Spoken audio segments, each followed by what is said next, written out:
All right, so it's about 12:28 a.m. Eastern Standard Time. I have been back for the last 20 minutes. I was in attendance for AEW Big Business down at the TD Garden, and it was a memorable night.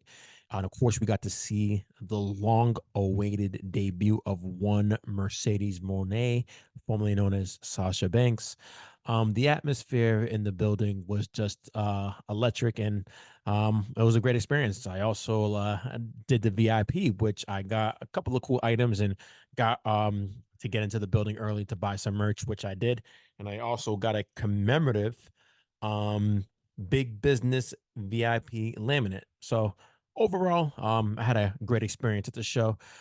I didn't know that Mercedes was going to come out first to open the show. Now I heard that when CM Punk, I don't know if it's true, but when CM Punk first arrived at AEW, they did something similar with having him come out first. I wasn't watching AEW at the time, but if that's true, then it makes sense why Mercedes Monet came out in the beginning. Um, I was under the impression that she would come out at the end or somewhere in the middle of the program, just they can keep the viewership going for the rest of the night. But she also did come at the end of the show to help out Willow Nightingale, who was being attacked by Julia Hart and Sky Blue. So she did make an appearance to close out the show as well. So after that, I'm like, it makes sense. When she came out to that new theme music and everything, and the crowd was just chanting CEO, CEO in unison, it was something that I've never seen. I've been going to wrestling events, I want to say since 2021, 2022. And by the time I was doing that, Mercedes was already gone from WWE. So I never got to see her until tonight. And wow, she is just so charismatic, has swag. She just like oozes charisma. And then you can see now when you see her. Um, Sorry about that. You can see when you see her live just how big of an impact that she can have on a division and a company. It was just amazing. And that promo that she cut, that was just beautiful, straight from the heart, just spilling her like her soul out on the microphone, and just letting being like very transparent to the audience and those who are watching at home. Kind of reminded me of I just felt like that reminded me of Triple H back in 2002 when he returned after being sidelined for about 8 months with a quad injury he sustained on an episode of Raw. And when he came back and cut that promo, you know that he just like that you can just tell right then and there that if you questioned his love for the business after that promo, you couldn't question it anymore. You would have to know that Triple H really, really loves wrestling. And that's the same impression that Mercedes left on me tonight. I mean, we always hear how people just say how much they love wrestling and so forth. And there's a lot of people that kind of claim that Mercedes is really just in it for the money, and the only reason that she went to AEW was because she got the bag for Tony Khan. But listen, there's no way in hell that she does not love what she does. I feel like she definitely eats, sleeps, and breathes this. She lives for this industry, and you could just tell by that promo. It was just straight from the heart, and that I think is going to go a long way with her career in AEW. It was just I'm still kind of like wow, like that was really really dope. And so earlier today I actually did read an article from the New York Post by one Joseph, I'm gonna probably butcher his name, forgive me, Statwinski, who just previewed Mercedes Monet's expected debut uh, at Big Business, and he was just been essentially echoing the same sentiment that we've all have, or many of us have for AEW, particularly when it comes to the women's division, how it just seems to be treated as an afterthought. There's not really an emphasis on that division. Now, I will be honest and say, originally, I thought that AEW's women's division was relatively weak, especially comparing to WWE. But the more that I've thought about it, I'm just like, no, it's really not. I mean, I still think WWE's women's division is better, but AEW has some gems there. I mean, you go down the line, re you got Tony Storm, you got Deanna Purrazzo now, you got Britt Baker, you got Saraya, Jamie Hayter, Chris Statlander, Willow Nightingale, Rio, Julia Hart, Sky Blue. I'm probably gonna leave out a few other names. I do apologize about that, but I just say that to say that this division is has a lot of potential, but it really comes down to how it's booked and therefore how the audience is going to perceive it and take it in. So now with arguably the most popular women's wrestler in the world, and Mercedes Mone, you have no choice but to book this division accordingly, and put emphasis on it. And I feel like that's what she's gonna do, and she's gonna bring eyeballs onto the product. It's crazy in the article they did mention that she has more followers than the AEW Instagram page. That's insane when you think about it. But yeah, she's just a megastar. She's been in the Mandalorian. She has that crossover appeal to the mainstream that's gonna bring in a new audience that AEW that brother may not be familiar with AEW, and they are going to possibly appreciate not only what Mercedes brings to the table, but also what the other women's with the other women's wrestlers bring to the table as well, and they may become fans of a Baker or a Chris Statlander. The list goes on and on. So this is a very pivotal. This was a very pivotal signing from Tony Khan. I originally, I mean, I thought that he had to get this done when there was just talks about. I mean, the rumors have been going on for a while that she was AEW bound, but it didn't really. I'm just like, okay, she's gonna come. Yeah, I think Tony really has to make this move. He had to do something because this division is just not like it's just not reaching its full potential at all. And she will definitely help solve that. Essentially could be the missing piece to what this product needs. And once the reports came out that the figure that she was asking from WWE was around the ballpark or even more than what they gave Charlotte Flair. Once I heard that, I'm like, oh yeah, she's AEW bound. There's no way. I mean, now with WWE being under the TKO umbrella, and with their stacked roster with all the stuff that they have in the women's division, they're not going to overspend for a wrestler. Um, well, and maybe I would say necessary. I would say they won't rather overspend in their eyes for a particular wrestler, and they may have felt like her asking price was essentially too high, that they're fine with what they have. And I think that Mercedes Monet was just is so much more valuable in AEW than she would be in WWE because she helps bring some balance to the industry. I mean, I always thought once the rumors were coming out, I always thought that, you know what, this could be as big as Scott Hall jumping ship to WCW back in '96, and I still feel that way.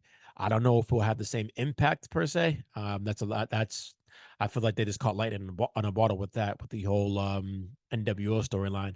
But this is, I think it's right up there, and as long as TK books appropriately, they can do something special with this division. And I'm just wondering who also too will Mercedes feud with. I mean, like I mentioned earlier, she did come to the defense of Willow Nightingale during the main event of Big Business. And hey, look at the Mercedes Monet effect already. You see a women's match, which you don't really see often, or women's match headline a program, particularly Dynamite. You don't see it often. You don't see it as much as you should. But hey, that was a really good match with Rio and Willow Nightingale. They put on an amazing performance, and Mercedes Monet was involved in the end. So they have something that they can essentially do and pull off here. Now, does this mean that Willow's going to be the first person? the first wrestler that Mercedes feuds with. Who knows? I thought that it was going to be Serena Deeb, especially since she cut that promo several weeks ago on Collision, referencing herself as the final boss. I know everybody felt the same way too on X. They were saying, "Up, here we go." There is the first feud that Mercedes Mone will have in AEW, be with Serena Deeb. But hey, we forget when she got injured herself um in New Japan. That was in a match with Willow Nightingale, which kept us sidelined for about 10 months. So you can that's an angle you can take right there. Saraya, their history dating back to WWE and the injury that Saraya sustained. You can go that route as well. So there's there's several angles that they can take with this. It's gonna be really interesting to see how she is booked and how they proceed with this. I just really hope that they get it right. Because I'm really excited right now, and I got a great time. I was on the floor, third row, TV side, so I had a lot of good shots tonight, which you can see on the Instagram for this podcast, the Mr. Vincent Pod. Although this episode probably won't be out until Friday, so all those stories will be gone by then. But also, Collision took place as well too. So I I won't spoil Collision for you guys as well, and I won't go with my stories. Here's what I'll do. Everything from Collision, I will post on my stories. Um, I'll post that Saturday afternoon, everything that transpired at on Collision as well as what took place when it went off the air, as well, so y'all can see that. It was just an amazing atmosphere. I did hear also too that Naomi and Bailey were in attendance. That was reported earlier rather in the day. It's great to see that sisterhood is still going along, going well and strong. That's what it's all about. They didn't want to miss their friend, make her return to professional wrestling on American soil. So that kudos to them for coming, and then also kudos to WWE for allowing them to go and support um, their sister. Um, this is the great time to be a wrestling fan. Um, yeah, yeah, so overall, it was a really a good night. I also got to even yesterday got to see Mark Henry at this restaurant. For those who aren't familiar with it, because I can't assume that everybody who listens to this podcast is from Boston or the greater Boston area. But this restaurant, Kowloon's in Saugus, he was there yesterday. Just talking, doing a little stand up, and giving some untold stories about his time in WWE, and it was a really dope event. Got to meet him after, take a picture, get his autograph, and it's also just linking up with people who are fans of wrestling, whether it be AEW, WWE, or even the indie scene out here in Massachusetts. Yeah, so I made some good connections, so that was fun, and then also got to see Dean Malenko yesterday. He was there in attendance. John Cena Senior was there in attendance as well. So this was just a really great experience. And AEW, I think, just nailed it out the park tonight with their introduction to, rather, with their introduction of one Mercedes Monet. They made her, they just introduced her as the star that she is. Because, like I said earlier, if you had any doubt about her star power and what she brings to the table, what you've seen tonight should put all of that to rest because she is a star. She is a money making machine. And I just think that her and TK can cook up some magic in AEW and, give that women's division um the proper exposure that it needs because like I mentioned they have a lot of talented wrestlers in the division, and if it's just not being utilized properly, or at least it feels like that. I know it's not easy to book and book to the highest degree, but it just comes off. I think that the public perception is that they don't put as much emphasis on the women's division like they do with the men's. So hopefully this is going to change.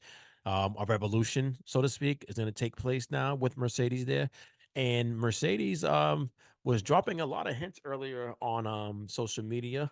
What are the signs now that, kayfabe is dead? Because she was tweeting all day that I think since early on, like early morning, afternoon, just on just posting that she was in Boston, and then it was just like, oh man. I know we're in a new era where where everybody's just transparent. The advancement of social media and technology, but damn, I'm old school. I like just like sticking to kayfabe, and thank God that this internet wasn't what it is now.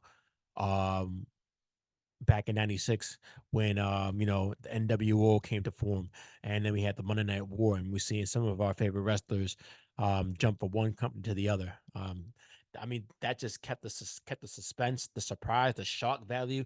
It was all there. But now it's like I mean, it is what it is. We're in a new space.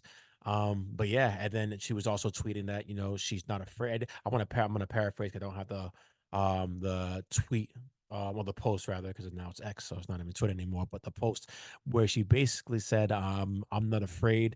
I was born for this.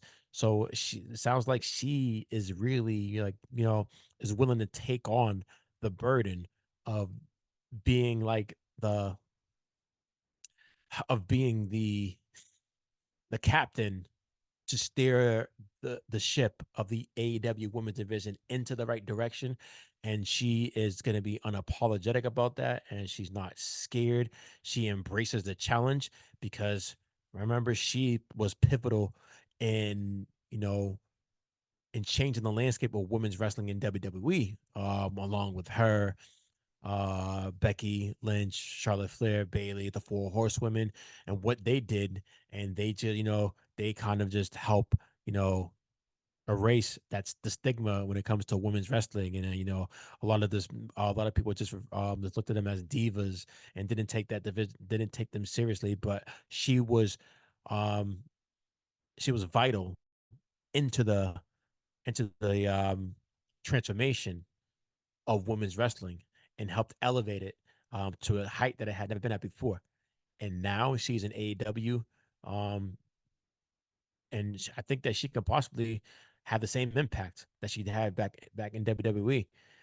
TK was smart, man, for signing her. He had to break the bank. I don't even think any um that we got any figures about what the deal looks like, how many years, how many annually.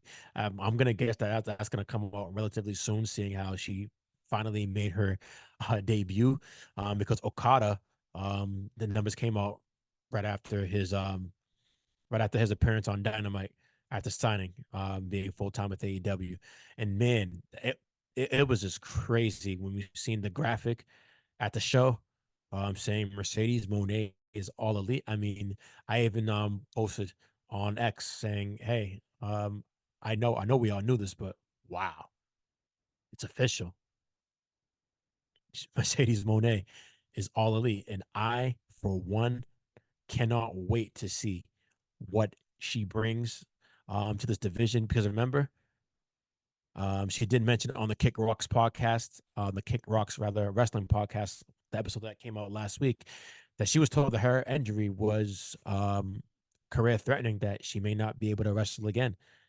And now, 10 months later, here she is back, back soaking it all in, all the love that she was getting from the audience, just pouring her heart out on the microphone.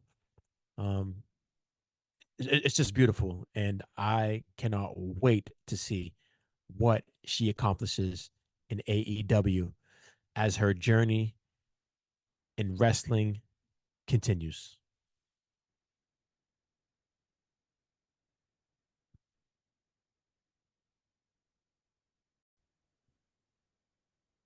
All right, so last night, big business. I thought it was one of the best events, probably the best wrestling event I've been to so far.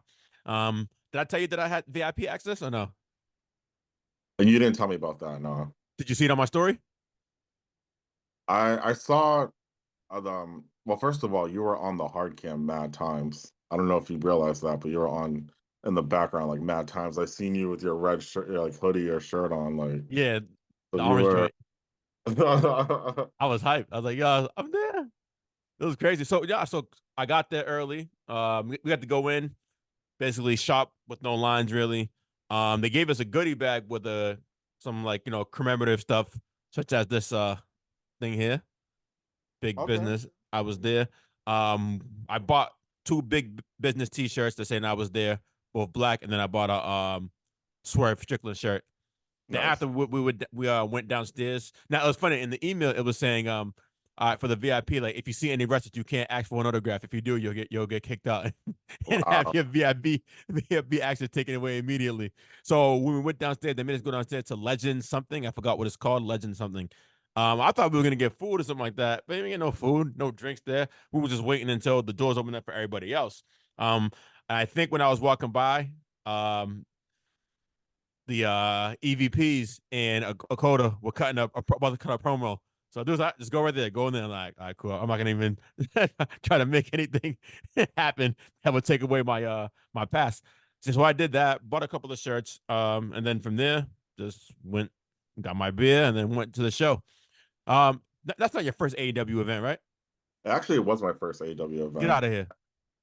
for all the events. Well, all the like major wrestling events I've been to were WWE. So it was interesting to see like the difference in the presentation for AEW versus WWE. Oh, this is great because this is your first time going to AEW, so I want to get like your thoughts overall on the show because that's like a crazy first event to go to. Yeah. Were you surprised? Well, did you were surprised, or did you think that they should have led with Mercedes coming out first? So I was very surprised that Mercedes opened the show.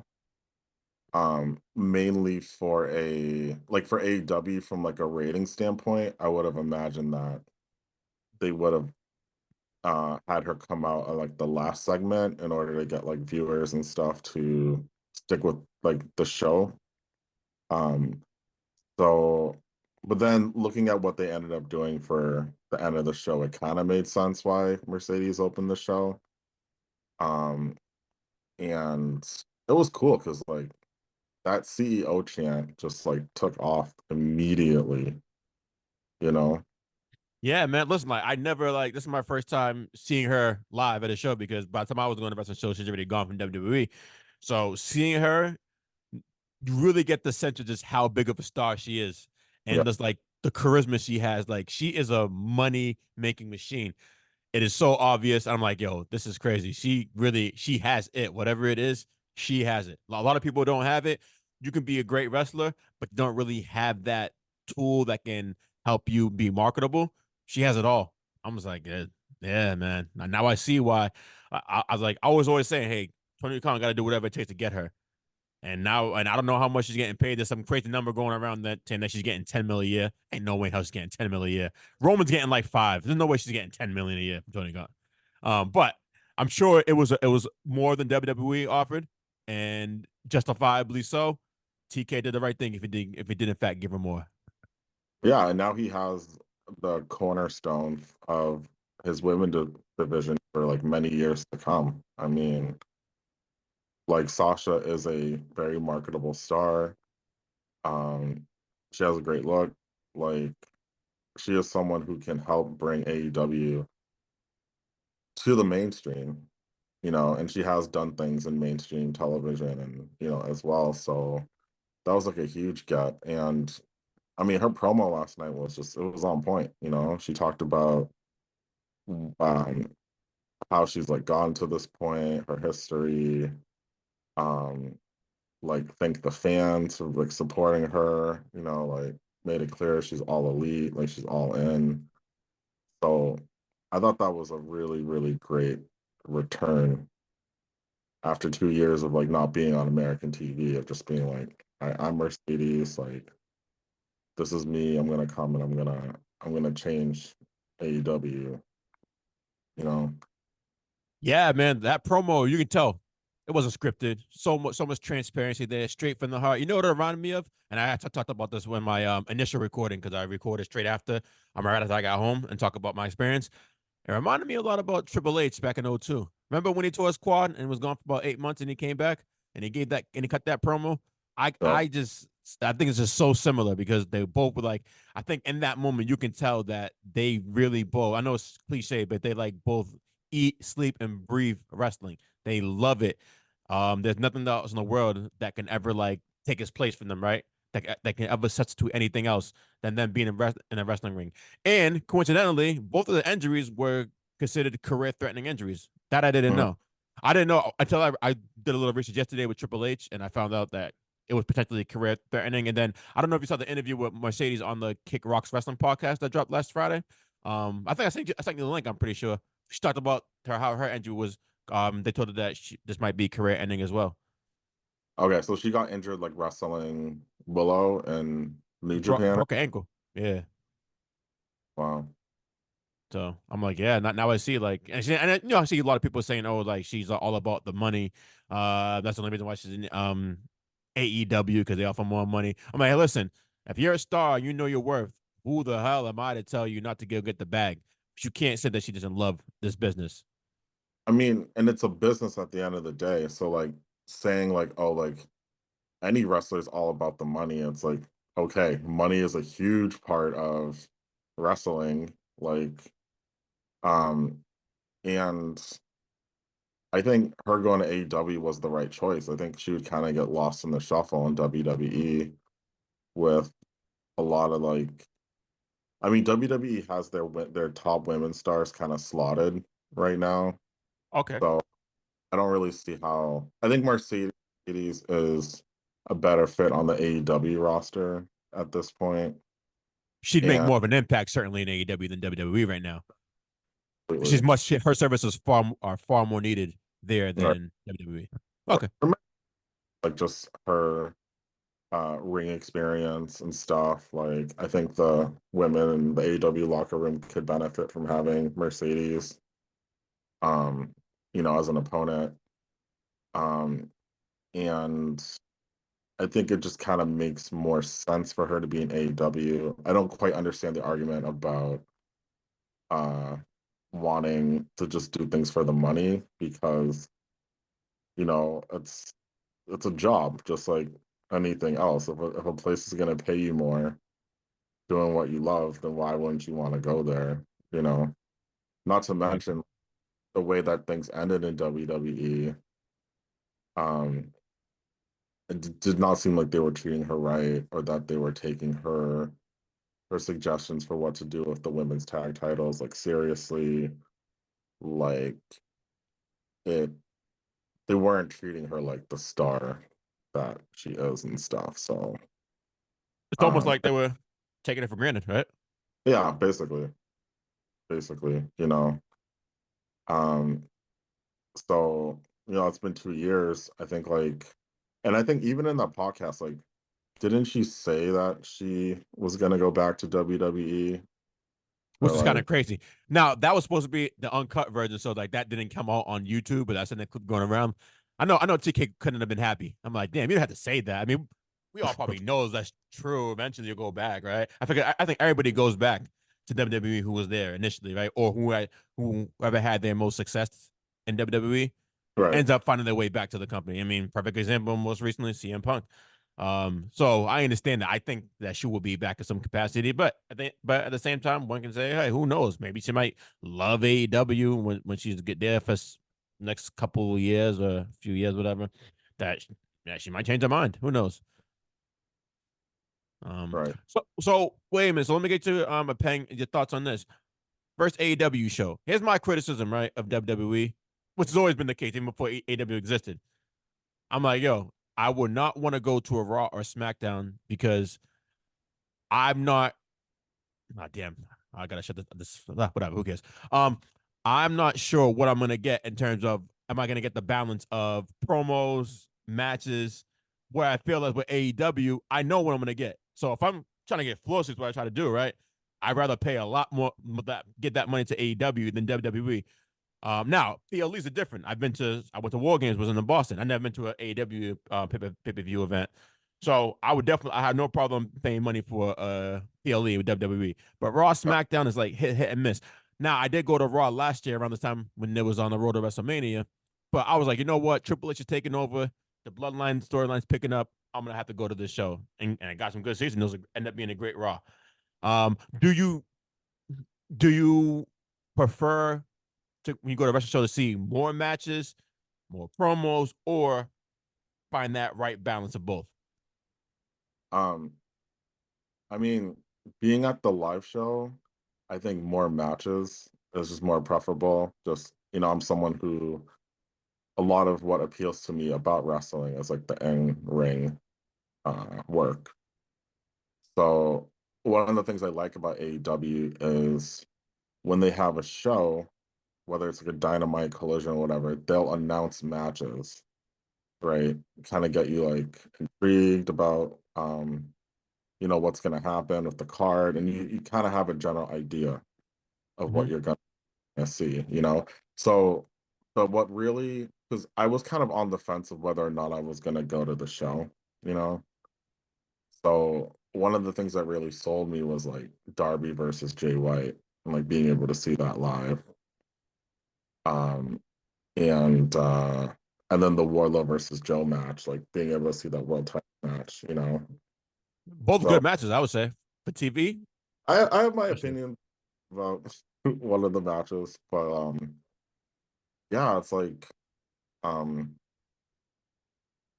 I liked with AEW, it's like everything, there were some promos, but primarily everything was based in the ring. And I also liked how, like, because when you go to a WWE show, when they have like their breaks and stuff, like they'll play those like really obnoxious like promo videos and stuff, and like they'll do like silly shit with like the audience, and it kind of just takes away from the show, kind of like Are you talking about like the camera, like putting the camera on different when the parts of camera the audience? Yeah, yeah, yeah, yeah. like a really loud package from like WrestleMania 39 or something. Like, but what I liked about AEW is like the transitions felt more organic because like the ring announcer, I don't know her name. I don't know, is it? I don't know her Uh, name either. she was really good. It's usually homie that used to be in WWE. Forget his Yeah, name. Is his yeah. last name Styles or something like that? Uh, I don't know if is it JoJo or something. Yeah, I forget his name. Yeah, I think it is him. Yeah. He's usually every time I've been at AW shows, he's the ring announcer. So I was like, who is this? I don't know her name. Good job Well, though. it was the woman who she would come in the ring and she would kind of like talk to the crowd like between matches and stuff. Like she was like pointing out signs like, oh, like Christian Christian owes my mom child support. Like she was like pointing out signs like in the audience and stuff. Like I liked that way of transitioning because it felt more organic, and it wasn't as, I think, obnoxious as some of the WWE stuff that they do, like with their production. Um Now you can say that their approach is different in the sense that that just shows like how WWE is like more geared to like family oriented stuff with children and everything. I mean, kids are gonna love to see themselves on camera and then like just let's have fun with it. So I think that's why. But yeah, like even though the guy who usually does the ring announce for AEW, he's always like pointing out signs as well too. So that's cool. Yeah, I mean, it's just different. So I like it. I'm just tired of seeing all this discourse and all this tribalism online. But people who are either pro AEW, pro WWE, like why can't both just coexist in this world? Why? Without exactly. And everybody just complaining. as a wrestling fan, it's like I think it's more enjoyable to follow both products. Um, and both products have our quality like in different ways, and there's nothing to say like, oh, you can only watch WWE or you can only watch AEW. It's like that binary doesn't exist, like, you know. So there's a ton of tribalism online. And I think it's also kind of ramped up like since WWE has gotten better under the Triple H regime. Well, I think they're really doing well because The Rock's back now and making these appearances. Because like I just read that it's sold out. I think SmackDown tomorrow night is completely sold out. So it's like their eighth consecutive show. That's which is insane. Yeah, Yeah, that's insane. So kudos to them, man. And yeah. now I don't know if you noticed, the ratings came out for last night, a little over 800K, up from last week. Yeah, I thought so like 850 or something like that. yeah, I've seen people saying that the 900K, so it was a little disappointment. But hey, at the same time, Mercedes, it wasn't like, even though we all assumed, it wasn't like she was officially announced to be there. So who knows? Now that she's officially there, she's had these one of these little promo run leading up to it and post. She's actually on. So one of my good people I know works at NBC Boston, Haitian too. She hosts like on the, I think, the Hub. She interviewed her Okay, this cool. morning there. Yeah, so I'm gonna watch the interview hopefully later on today. Yeah, so she's doing a little promo run. She's just had an interview on Sports Illustrated. She had one in the New York Post. Well, they did a feature her in the New York Post yesterday, leading up to the show. So maybe now we'll see better ratings. They've already promoted her for next week's Yeah, I saw that. Yeah, she'll be there. Dynamite. I mean, like now, just so I've noticed with Tony Khan, it's like he does like sort of this idea of the quote unquote like worst kept secret of like a wrestler's gonna debut and everyone knows it, the internet knows it, but not like formally announcing it. Like he did it with Punk with the first dance. And I wonder if that strategy is just not paying out anymore because like, you know, if it had been advertised, hey, Mercedes Monet is going to be in Boston for Dynamite, I think the casual viewer might have tuned in. I also think a challenge is that like she is known as Sasha Banks to most fans. So the Mercedes Monet thing, it's like to like a mainstream audience, you're introducing not a different character, but it's a completely different name that like unless you were like part of the IWC, you would not know, right? Sorry, But can you still, please fill me in on what does that stand for? IWC. I see it all the time online. I uh, don't want to ask anybody that question. and community, Wait, say it again. internet wrestling community. Okay, okay. I'm like, yeah. What the hell does that stand? I know it's wrestling related, but I don't want to ask anybody and they kind of come at me like, how do you not know that? Okay, that makes sense. I feel IWC. yeah, like yeah, we know because we are chronically online and we care about these things, but I think there's some kind of like WWE fans who are like, oh, like what happened to Sasha Banks? They don't have a point of reference. Mm-hmm. So I think possibly advertising her appearance might have improved the ratings. And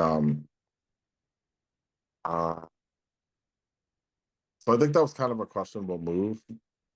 I'm really surprised they only did over 800K though, with all because I thought they would have been enough buzz to get them to like maybe 850 or 875.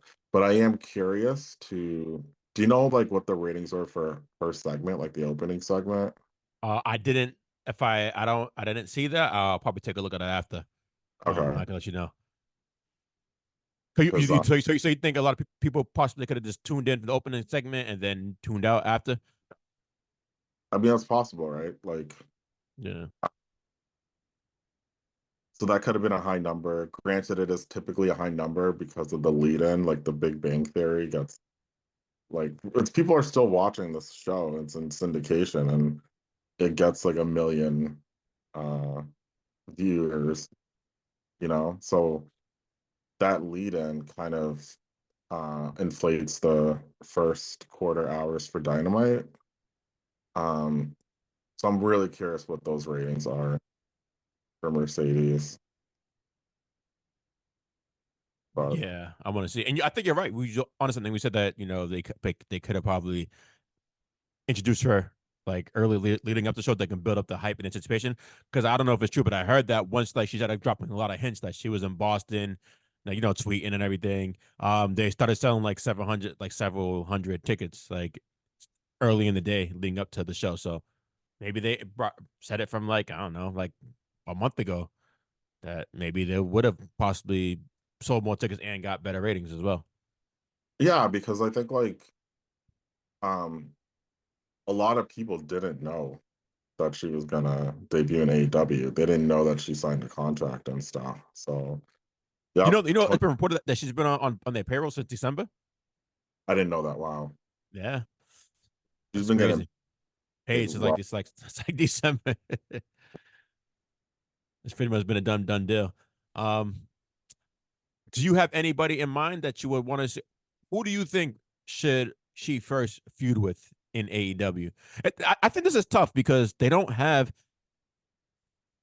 It's gonna hard to sell it, because there's really nobody on her level, star wise, right? Whereas WWE, there's several people that you can put in a feud with Bianca. I said Bianca with Mercedes, and it will come out as believable to Right. the viewers, right? Whereas in AEW, it's like, damn, like, yeah, you got some talented wrestlers, make no mistake about it, but you don't have any stars. So I'm So interested to see how are they going to go about. I mean, will they do an angle with Willow Nightingale and her versus Julia Hart and I'm Sky Blue? yeah. I think based on the way that last night went, like that final segment, it looks like they're gonna do Mercedes and Julia Hart for the TBS championship. And I don't know. I think for a number of reasons, I don't think it's the best idea. I think like I don't think that Mercedes should be competing for a mid-card women's title at this point. Um, she should just be going straight to the world championship. I can understand if they want to put off a feud with Timeless, maybe for like a bigger pay-per-view or something, or like Wem or something, you know. Well, they got Dynasty coming up in the Yeah, next month. that's so they could do it for Dynasty, you know, it depends. Uh, I think Julia Hart has gotten exponentially better. I agree. Over, I love her. she's like grown into herself a lot more. She has like a really great presence and stuff. At the same time, I was very, very surprised that they went that route with having Willow get jumped and then Mercedes like saving her. I Um, thought we would see Mercedes turn on Willow. I yeah, thought that was gonna happen. Like, okay, she didn't turn on her. Okay, so but saw the end of the show. I didn't realize that like during the New Japan match of Willow like Mercedes got like legit injured like by Willow basically. So and like I heard that she was supposed to win the match, and then they had to change it on the fly. had to change on the Oh, fly. So I thought when I was like last night at the show, I thought like just like you, like Mercedes was going to turn on Willow, and then they would kind of start a feud based on that match. You know, like Mercedes can be like, "Oh, like you injured me, like you took me out or whatever." Um, so I think it's good that they're keeping Mercedes a face for now, like for many reasons, like. But I don't know this Julia Hart thing and Sky Blue. I'm like, really, like. And then it's like I hope they don't get Mercedes to do all the spooky crap and stuff. Like she just needs to have a straight up feud. Maybe do like wrestle a couple times on Dynamite and Rampage, like sort of build up. But like at least stay away from the TBS championship. I feel like that's like beneath her. honestly, yeah, I agree. I mean, I think they probably should just have her go for the world title. But Yeah, the big belt for the big fish in the sea, right? We all know that she's amazing, right? Everybody knows that. I mean, Tony Khan basically caters to the quote unquote wrestling nerds who follow wrestling. Who doesn't know how amazing Mercedes is? You know what I'm saying? Oh, let her go for the title. I mean, but do you want to get that? But at the same time, do you want to get that impression off that here we have like a WWE? individual dominating our women's division with the quickness and with these, does that like kind of belittle our division in a sense? So maybe they Mm, want to build it up and not put the belt on her right away. I mean, I can see that, but then also don't give her because it's weird when a mid card champion is demonstrably better than the world champion, if that makes any sense.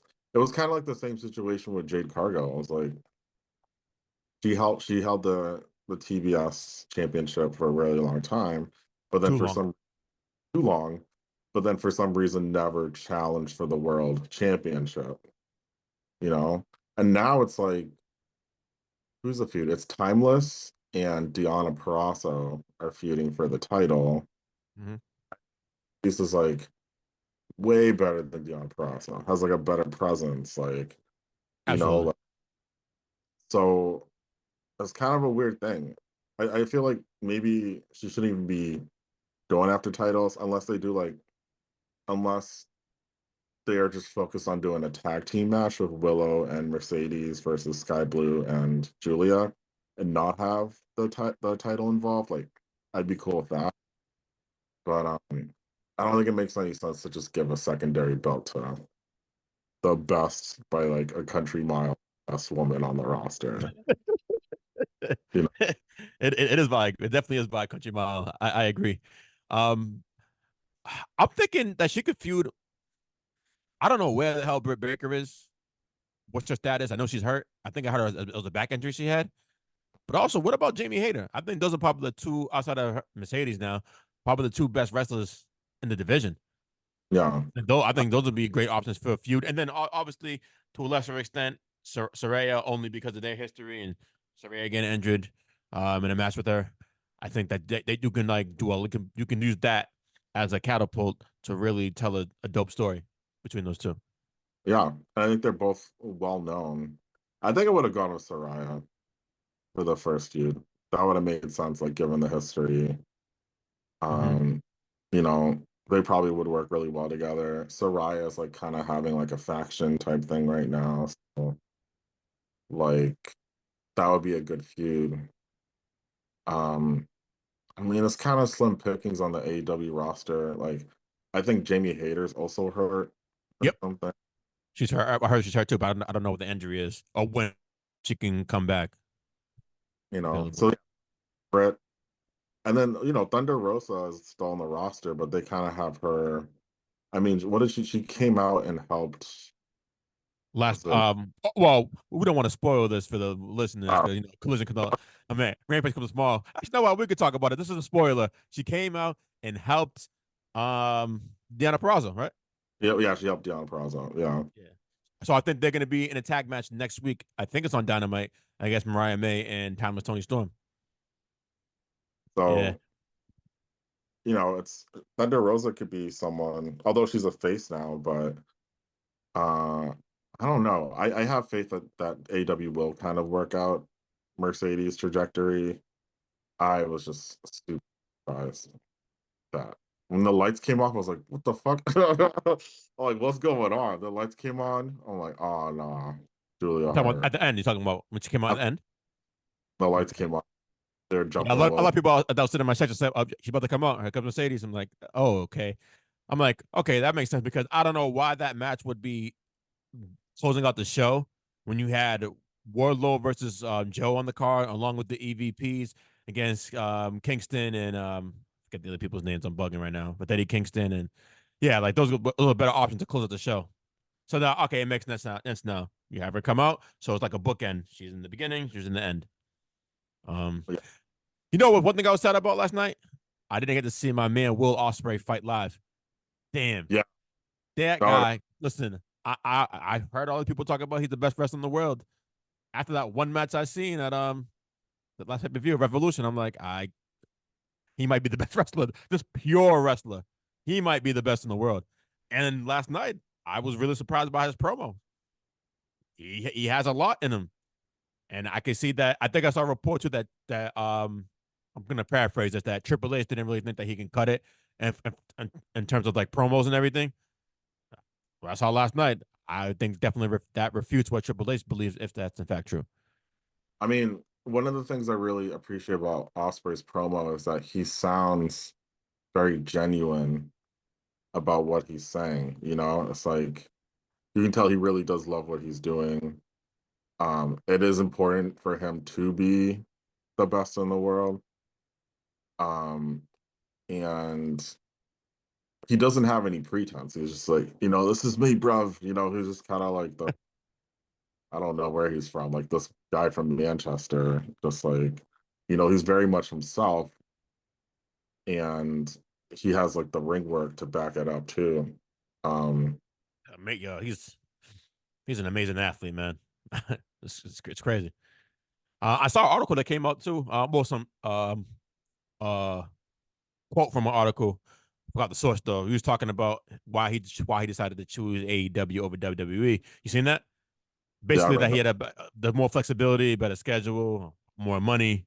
It just made sense because I think part of his deal with AEW, he gets to live in the UK, even though Mhm. he's working for them. He's thinking he still go to the UK. There's no way in hell he could do that being WWE. I highly doubt he could do that. So Could have him wrestling on like Raw every, every week, yeah, pretty much. or feuding with somebody backstage or whatever, and having a feud, so we have to be like committed. He had to live in the states to do that Yeah. to meet the demands. Yeah. So yeah, I Um, wonder. Like, I wonder now. I wonder if Mercedes being there now, because I think Charlotte has signed long term with WWE. yeah, Bailey signed long term. You need to know that Bailey and Trinity. but they were there. Yeah, sorry. Yeah, they were there last night. I know somebody who works there. They had to like kind of like bring them like low key like up to that place. That's funny. Um, Were they so wearing yeah, like huh? wearing disguises or like costumes? That's what I heard. No, I seen that. Oh, you see the video? Not into video. I'll send it to you. They was getting ready and everything, had masks on and stuff. And Tamina was there too. Is that her name, Tamina? Tamina, Or that's yeah. So they yeah. were all together. So I'm just thinking to myself, could Mercedes possibly sway anybody who's in WWE to come over? Because I don't think I don't think she'll come. But Becky, to my knowledge, isn't signed long term. I've only I th- saw Charlotte and Bailey I think her and Seth Rollins are free are agents still. are Well, free agents. they're on signed long term. So if their contract expires, they'll be free agents if nothing happens. I They're just certain people I feel like WWE just will not let go of, and I feel like those two are. But also, I do think that kind of Becky and Seth are a package deal, so it's not going to be a situation where like one of them is still with WWE and the other one's AEW. I mean, they both married, got a family, so yeah, it makes it that they want to be on the road together. Um, but yeah, but at the same time, yes. Well, I do agree that there's some people that WWE is just not gonna like let go, and they do everything in their power to keep them. We know that Tony Khan is not afraid to spend money, and I feel like WWE, especially now being under the TKO umbrella, they're not gonna quote unquote overspend on a talent. Where Right. TK will probably do whatever it takes. So I mean, uh, so yes, so AEW is going to spend as much as they can on their talent because they don't have sort of the restrictions that WWE has. I do think that seeing how well that Mercedes was presented last night, the whole, everything. They like rolled out the red carpet for her. That probably would entice women from WWE to jump over to AEW, well, because there's only a select few that deserve that treatment, right? And we got like, a few. They got a Becky, Charlotte, Bianca. I put Bianca, even though she's only been on a main roster for like 4 years. I think she would deserve that treatment from AEW. Bailey probably deserves it, really deserves it, but I don't know if she'd really get that because I just feel like she gets like forgotten about. She doesn't get treated like the others in terms of star power, even though she's one of the pioneers in the business. So I don't know if they yeah, would actually really roll out the red carpet for Bailey, even though I think she would deserve it. yeah. I think they're just building up Bailey right now with like Mm-hmm. her thing. But I mean, not nearly as like big of a magnitude as Mercedes, but like, I think even if someone like Liv Morgan No, jumped she's not even close. She's not getting that love. level, right? But what I'm saying is like they could present her a lot better. Like I don't think Liv Morgan would have to worry about her booking in AEW in the AEW women's division. She'd be booked a lot better in AEW than WWE because I feel like she's gotten lost on the shuffle after that spot in the Money in the Bank where she capitalized and won the title against Ronda Rousey the same night. Since then, she's like just floundering out there. And Yeah, who knows? I don't know how close she is with the Riot Squad member that's over yeah, there. Ruby Riot. Misoho. Yeah, sorry. So I don't know if they're really cool. Maybe she can like persuade her to come over whenever her contract is up. I don't know. But yeah, but I think that she would be used a lot better in AEW. That's somebody Yeah, to keep a look on to. I say I wonder if all this stuff is made public, like these wrestlers' contracts and the length and like when it expires. I wonder if there's some like a database that we can look at and find out. get leaked. Sometimes a lot of contracts get publicized after the fact, like after they're over. Mm-hmm. Um, it was reported that Okada is making like Oh my 13 gosh. over the next 3 years. So So I like was like around 4 million. This he was not getting nowhere near that money by WWE. No way. no. And Because you're in Roman territory right there. I think year by year it's like he's making more money than Roman, Cody, a lot of the WWE, at least like contract wise. I can't speak about like merch sales and stuff like Oh, we that. definitely not making money than merch. No way. Yeah. So, Cody and Roman probably eclipse Okada by a huge margin if you like look at all those other factors, but Okada is getting paid considerably more in AEW than he would have in WWE. And honestly, they probably would have like if he went to WWE, they probably would have like sent him to like NXT or something for like To I help don't think build up, to help like build the buzz and help them like get like cut promos, whatever, and to help build like an audience there, and then elevate them to the main roster. Mm, yeah, I can see that. He have some appearances in NXT. I don't think he'll be there for that long though, but yeah, I can yeah, see I don't that. think especially with like international stars, like WWE is very hesitant to just dump them on the main roster right away, like no matter Mhm. what you know. But I will say with AEW, they're already kind of making Okada look special. And I like this angle with him being with the EVPs. I like it a lot.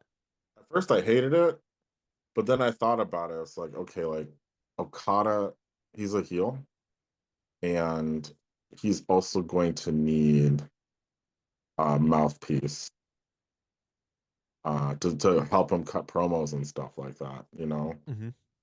Bucks are really good at that. Given their history in Japan too, it makes sense. It's cool that he's coming in and like, replacing Kenny Omega as a member of the elite. It's like kind of this already established, entity.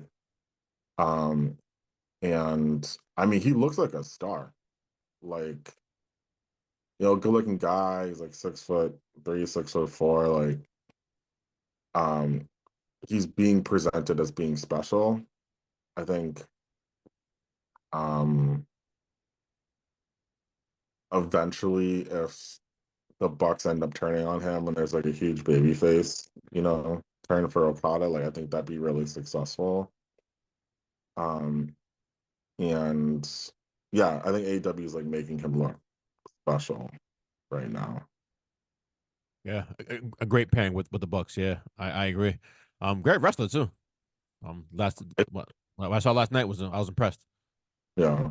And he also does the chicken shit heel thing pretty good too. It's like when he tagged in and then Eddie tagged in and then he just immediately tagged out to one of the Bucks, like, messing with him. Like, Okada's really good. That's definitely a W for AEW because, and I think they're They're a loaded roster, man. It's crazy. Like I don't know if I don't want to say they had the best roster in the world per se, but I don't know. I'm a fan of multiple wrestling companies, but it's amazing. Like that's one thing people like. How do people hate on AEW? Like I get it. You have this loyalty to a company that's been the juggernaut in this industry for decades. But what I'm seeing right now in AEW is special. If you can appreciate this, how can you call yourself a wrestling fan and shit on this product right here? Now, why not seeing these matches? Like this is amazing. I don't get it. I mean, I think sometimes it's like the inconsistencies in bookings, which also happen with WWE. Um, I also think that people have a personal problem with Tony Khan. What do you do? What do you do to people? Sometimes he'll like argue with like random people on Twitter. Oh God. Um, I think people there's sort of this perception that he is this guy who's like using his dad's money to fund this thing, but I mean, he's what's like, different? What's different from that? What than what Vince did? no, it's the exact same thing that what Vince did, you know. Vince, um, but Vince's family, they've been like in the wrestling industry for generations. Like Vince's grandfather was in it, you know. And I kind of empathize with Tony Khan in the sense that like, he loves wrestling. He was somebody who was like on forums, the internet forums, like in the beginning of the IWC. Like he was booking kind of like fantasy shows when he was a kid. So to get this opportunity to have his own wrestling um, organization, and then be able to, have the ability to get these top stars. Um, that's awesome. At the same time, I think from what I've heard, it's like he has a lot of control over the booking for Dynamite, Collision, Rampage, right? That seemed like a lot for on one person's plate. It's a lot for one person's plate. So sometimes like so if you're watching the shows kind of like holistically, it's like sometimes they'll have a feud that just gets dropped. Um Sometimes there's like inconsistencies. Um, there's so many championship belts in AEW. Yeah, that could be confusing. Yeah, because like it's confusing even today. So my colleague, he's a huge wrestling fan. He only watches WWE, right?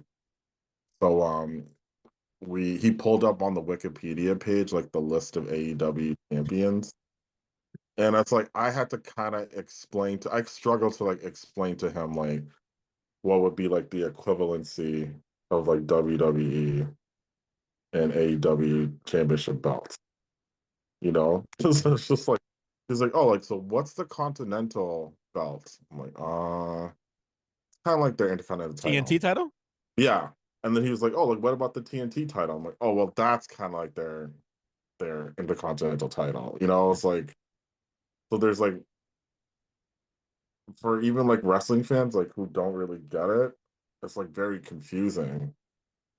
Why why does this guy have a championship belt and this other guy has a championship belt?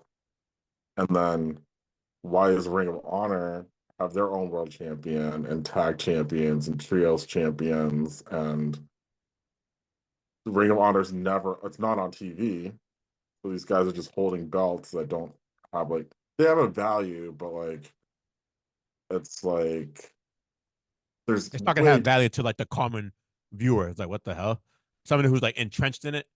Yeah, there's definitely yeah, value. Yeah, yeah, so Ring of Honor doesn't come on TV, so it's only online. I'm guessing. yeah. Do like this service, I think it's called like Honor Club or something, Hmm. where you pay like, I don't know, like X amount of dollars a month, and then um I think they have like a on-demand library of like Ring of Honor. Um so there's a lot of great things I think that AEW does, but if Tony were to sort of expand and like expand who's doing the booking, um, not insist on doing it all on his own. I think that would be beneficial. I think he's really good at matchmaking. You know, he'll do like really intriguing matchups. To me, like they don't necessarily a good matchup doesn't necessarily have to have a story. It's like I'm pretty pumped for Danielson and Osprey. Oh, it's gonna be an amazing match. I can't wait for Dynasty. You Yeah, know, that's probably so gonna be the best matchup of the night.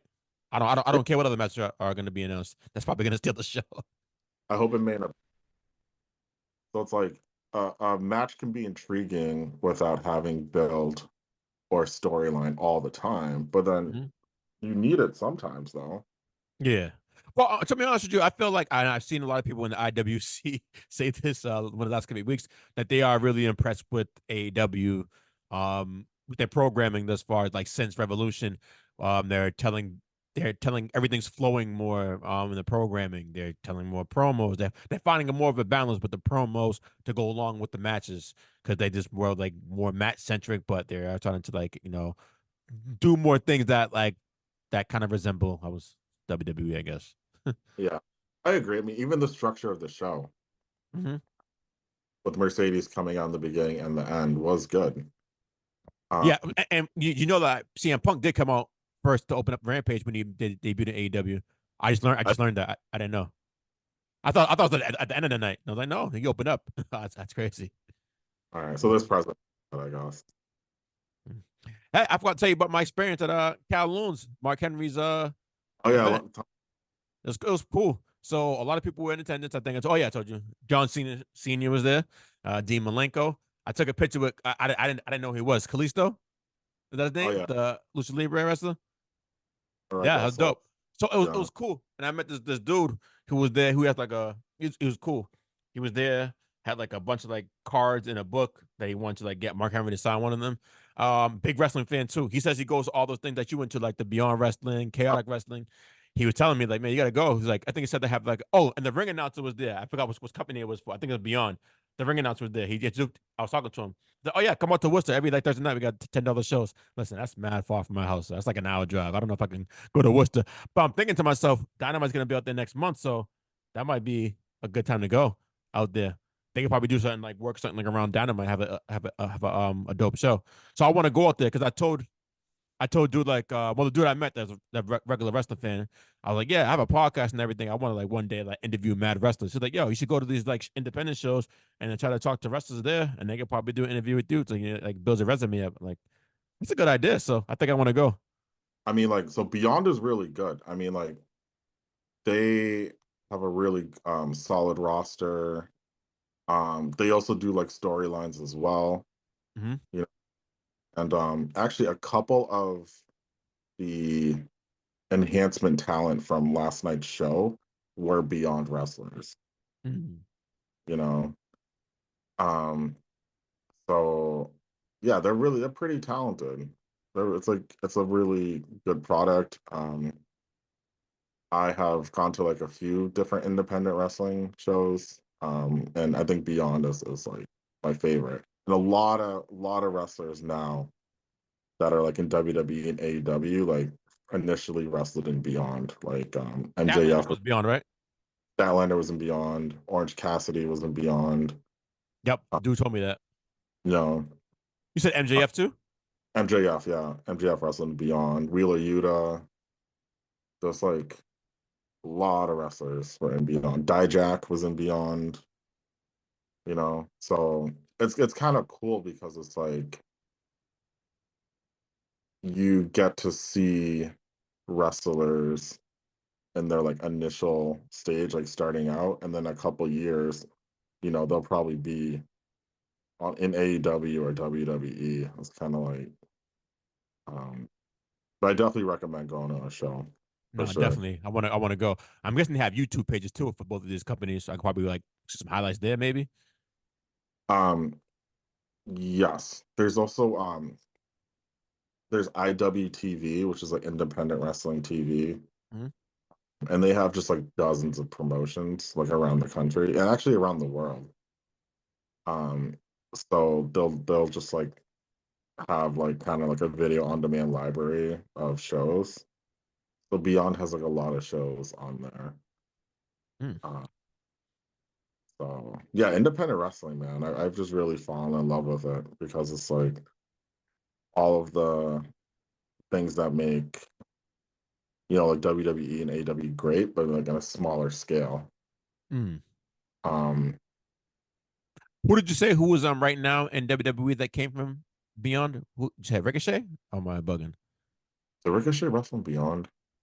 Ricochet wrestled in like Lucha Underground stuff is like where he started. Hmm. I said like Dijak was in Beyond. Um, a ton of people. I'll have to send you a list, but you'll Oh, be okay. surprised, you know. Okay. So yeah, I was told that the event you went to was in the Seaport. Yeah, I was in the Seaport area. It was like part of Harpoon Fest. Um, it was a really interesting venue. So they had a bunch of tents, and it was like it felt like there was a couple thousand people there. Hmm. And who wrestled? So Mansoor and Mace wrestled. Statlander wrestled. Willow Nightingale. Oh, Willow wrestled too. Yeah, Willow wrestled. She was in like Wow. a tag match. And then Matt Cardona was in the main event. He wrestled this guy named Alec Price. Alec Price is like he's like the ace of Beyond. He's kind of like their top guy. So they had a really good match, and then Alec Price ended up winning, which was pretty shocking. Um, but it was a really good show. It was like a pretty solid show. Um, Joey Janela wrestled too. Um, Yeah, man, I can't wait. I'm gonna go check the stuff out, and hopefully next time they're out here, I can stop by one of their shows, check it out, and hopefully build a network of wrestling fans too, that like that stuff, so I can get hip. Um, well, yeah, that's pretty much it we can talk about today. Wanted to I, get. one more thing. Oh yeah, sure, The, sure. the end of the Wardlow Joe match, it was a really good match. Really good match, back and forth, very physical with each other. But I felt like the finish of having Joe choke out Wardlow, with Wardlow just like giving little resistance, diminished Wardlow like Well, that's significantly. crazy. I saw somebody said that online too today. But they were like, wow, like they just like belittled Warlow. I'm like, and then like he got like squashed. I mean, the match went for like a good 20 minutes. So, Okay, he got tapped. Okay, he tapped out. But I mean, I don't know. but like, yeah, like he didn't get squashed, right? But if they're Yeah. trying to below for like this like monster heel, right? Um, having him like get choked out like that, he didn't even try to like. It was I was just like, I was like, Godfather, like they massacred my boy, like. He just got choked out, didn't even try to reach for the ropes. It was just like, oh my God, dude. Because my thing is like now it's like, who's gonna want to see Wardlow versus Joe again? Or what like Wardlow wrestle for the title again after that? I felt like, and I know they're building towards Swerve and Joe, and that's kind of the more, I guess, sexier matchup. But I couldn't help but feel like, damn, they did Wardlow dirty. Okay, I mean, if you look at it in that case, yeah, I can see having him tap out after going through all that, like after going through all that in the match to just end up tapping out a guy of his stature, and you're trying to build him up, who is like possibly can be, I think, a megastar in this Yeah, business. Okay, yeah, okay, I can see where people come from. I see people, oh, he got I'm like, no, the match went like 20 minutes, like it was going back and forth. Okay, it yeah, was I good, mean, man. yeah, probably not. Probably could have had him win. I mean, since Joe was a heel, you could have had Joe like do some ill tactics to win, some dirty shit to win. So, but having beat him like clean and then like, having him tap out. I was, oh man, dude. But I mean, maybe they don't have that big of plans for Wardlow. It doesn't Mhm. seem like. Oh but man, he would kill in WWE. I just think that he fits the mold of WWE so uh, much. he's probably waiting. And I Y- guess Yeah, I, you I know, I I would be shocked if WWE isn't actively aggressive with signing him whenever his absolutely, deal's up. I'd be like, what the hell? He's like fits the mold of what we've yeah. seen in the past. He killed it over there. Um, yeah. So yeah, I mean, anything else want to talk about? Uh, how are you feeling about Mania? Like the way that that car is shaping up? I'm not excited about WWE right now. I told you about the whole Rock thing is stupid to me. I mean, I just think that okay, actually, you know what? I'll take it back. I'm a little interested now that you have Rock, Roman, Night One versus Seth, Cody. If Cody and them win, a fair game for Roman and Cody. If not, bloodline rules apply for night two. That's interesting. So I'm gonna give Triple H credit because this the way this went down could not have been what was the original plan. I'm really starting to believe that they flipped everything because people were voicing their frustrations over Cody having to like get pushed to the side and not being able to finish the story. So I think that he rebounded very well. Triple H has not yet failed in his role as a booker, which is crazy. Now everything hasn't been perfect, but he hasn't failed yet. I haven't done Yeah, something. I'm like, what the fuck was that? So I'm excited about that. It's just like it kind of sucks though because it's like everything else kind of seems like for example, Bailey's the women's Rumble winner, right? That match feels like so insignificant right now. It's just crazy. just because there's a lot going on right now. Yeah. Like, um, I think that match with her and Io is going to be really good, Oh, and they are absolutely. kind of building the story of like damage control. But like you said, it's like sort of it's kind of getting lost in the shuffle right now, and like kind of a pro. It's like kind of a problem that WWE is having. There's like too much,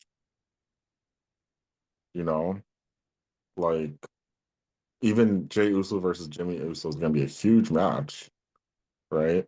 But that might be in the middle of night one or night two. It's like not really gonna get its proper focus. But Yeah. I mean, even Becky and Rhea. yeah, That's gonna be I think that's gonna be a great match. But yeah, it's like damn. So another Mania with no women's headline WrestleMania. Um, I can't believe I didn't know that was the only. There still hasn't been. Well, actually, I lied. Ever since was it Chamber, because Rhea and Nia headlined. oh But I yeah, think they that was made really just because there was in Australia. It's Rhea's country. She was on the poster for the promotional of the event. But I heard that that was the first time since Bianca and Sasha went at it at Mania that a women's match headlined the PLE, which is crazy to me. I'm like, I could have sworn that I saw like a couple since then that headlined the PLE. I Cause guess remember not. last year it should have been Charlotte and think to the headline last year, Charlotte and Rhea, but Triple H decided to go with Sami Zayn and Owens against the Usos because he felt like that was a bigger story than Rhea Yeah, versus Charlotte. I mean, I seen people criticize him a lot for that. He took a lot of some heat for that on a low. Was it really in hindsight a bad choice? Not really, because that match was crazy, but it kind of sucks. right. So yeah, I'm getting interested. I'm gonna start watching wrestling more. Like, I play ball on Monday, so I don't really get to watch Raw like that. I haven't watched Raw like in a minute. And then Friday nights, I usually don't like stay home watch SmackDown. And I'm working a lot of overtime on my job now because they're offering it. So like for the past like 2 months, I've been working a lot of overtime. I need money. So I haven't really been watching like SmackDown because usually I would watch SmackDown the day after Right. because I don't work on weekends, but I haven't really been doing that. So I got to like, start really getting back into just watching everything because this is Mania season, so I should be paying attention to the rest. That's when I really start paying attention to WWE is Mania. So, hey, I was thinking about, I wanted to ask you, since you're on the pod right now, I can ask you this question. I was thinking, since it's Mania season, what we can do is, well, Mania's like about less than a month away. Yeah. I was thinking we can, like, pick a couple of matches from past Mania history, like, I don't know, like a Shawn Michaels versus Razor Ramon or what's another legendary match that happened. Whatever. So, and then we can, like, me and you can both watch that match. Then come back and talk about it like years later, like what we thought about the match and like how it could have played out differently, everything. If you know, need to do that. That's Um, a cool. That's fun. Yeah.